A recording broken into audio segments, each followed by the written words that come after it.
ದಿನದ weather report. ಕರ್ನಾಟಕದಲ್ಲಿ ಬಿಸಿಲ ಧಗೆ ತಕ್ಕ ಮಟ್ಟಿಗೆ ಕಡಿಮೆ ಆಗುವ ಲಕ್ಷಣಗಳು ಕಂಡು ಬರ್ತಾ ಇವೆ. ಆದರೆ ರಾಜ್ಯದಲ್ಲಿ ಮೈಸುಡುವ ಬಿಸಿಲಿನ ಮಧ್ಯೆ ವಿವಿಧ ಜಿಲ್ಲೆಗಳಲ್ಲಿ ಮತ್ತೆ ಗುಡುಗು ಮಿಂಚು ಸಹಿತ ಆಲೆಕಲ್ಲು ಸಹಿತ ಮಳೆಯಾಗಲಿದೆ. ತಮಿಳುನಾಡು ಹಾಗೂ ಇನ್ನಿತರ ಭಾಗಗಳಲ್ಲಿ ಸಮುದ್ರ ಮೇಲ್ಮೈನಲ್ಲಿ ಉಂಟಾಗಿರುವ ಚಂಡಮಾರುತದ ಪರಿಚಲನೆ ಮತ್ತು ಇನ್ನಿತರ ಬದಲಾವಣೆಗಳ ಕಾರಣದಿಂದ ರಾಜ್ಯದಲ್ಲಿ ಮಳೆ ಸಕ್ರಿಯವಾಗಿದೆ. ಪೂರ್ವ ಮುಂಗಾರು ಮುಂದಿನ 5 ದಿನಗಳ ಪೈಕಿ ಮೊದಲು 2 ದಿನ ಇಂದು ಮತ್ತು ನಾಳೆ ಅಬ್ಬರಿಸಲಿದೆ. ಬೆಂಗಳೂರು ಸೇರಿದಂತೆ ದಕ್ಷಿಣ ಒಳನಾಡಿನ ಹಲವು ಜಿಲ್ಲೆಗಳಲ್ಲಿ ಗುಡುಗು ಸಹಿತ ಮಳೆಯಾಗುವ ನಿರೀಕ್ಷೆ ಇದೆ. ಕರಾವಳಿಯಲ್ಲಿ ಆರ್ದ್ರತೆ ಹೆಚ್ಚಿದ್ರೆ ಉತ್ತರ ಕರ್ನಾಟಕದಲ್ಲಿ ತಾಪಮಾನ 40 ಡಿಗ್ರಿ ಸೆಲ್ಸಿಯಸ್ ದಾಟಬಹುದು. ಮೈಸೂರು, ಕೋಲಾರ, ಮಲೆನಾಡಿನಲ್ಲಿ ಉತ್ತಮ ಮಳೆಯ ನಿರೀಕ್ಷೆ ಇದೆ.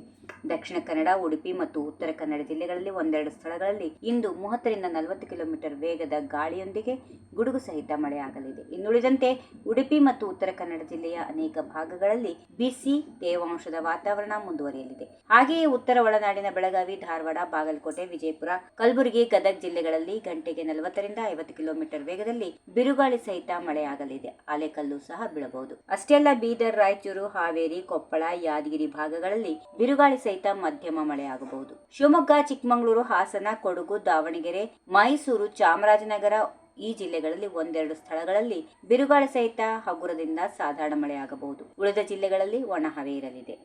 ಈ ವಿಡಿಯೋ ನಿಮಗೆ ಇಷ್ಟವಾದಲ್ಲಿ ಲೈಕ್ ಮಾಡಿ, ಶೇರ್ ಮಾಡಿ, ಸಬ್ಸ್ಕ್ರೈಬ್ ಮಾಡಿ.